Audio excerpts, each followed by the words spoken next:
Not only is she the most qualified candidate, he is in over his head. And the fact of the matter is, I want anybody and everybody, because you don't want to hear me tell the whole story about my opinion, but I want people to come forward if they'd like and tell the story of the community, because I believe, as I've told the reporters, that the community wants to hear from you folks. They're tired of hearing about the campaign spokesman for Marcy or the campaign spokesman for Riot.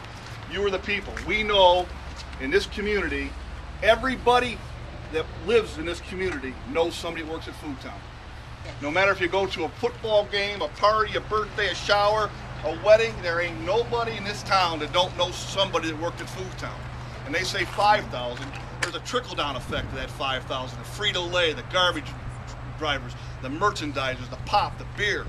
It's a big, big deal. We were the second largest employer besides Jeep. And then he wants to claim that he's a job creator.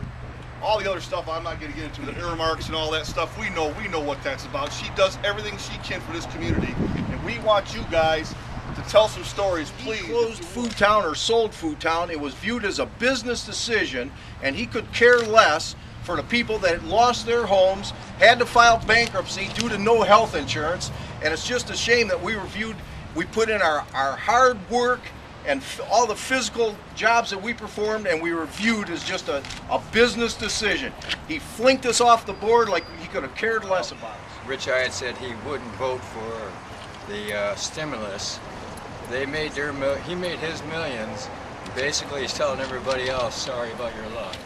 And the last store I worked in was store 28 on Reynolds and Dorr.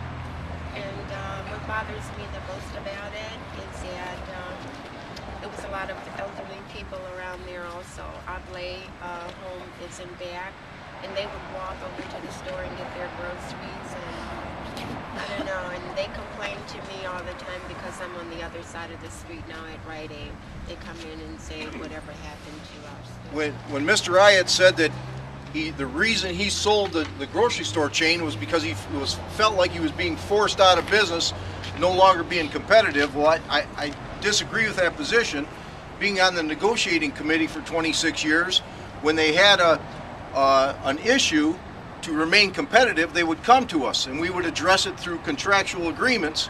And when they wanted to build a new freezer so they could get more frozen food, so people that their husband and wife worked, they could get some frozen food and come home and cook dinner, we addressed that issue and let them build that freezer. We took a wage freeze for 3 years. So we met their needs so the company could remain healthy and competitive. And for him to say that he felt like he was being forced out of business due to competition, we survived Myers coming in, we survived Cub Foods coming in, we survived Giant Eagle coming in. We still had 25% of the market share when he sold the company.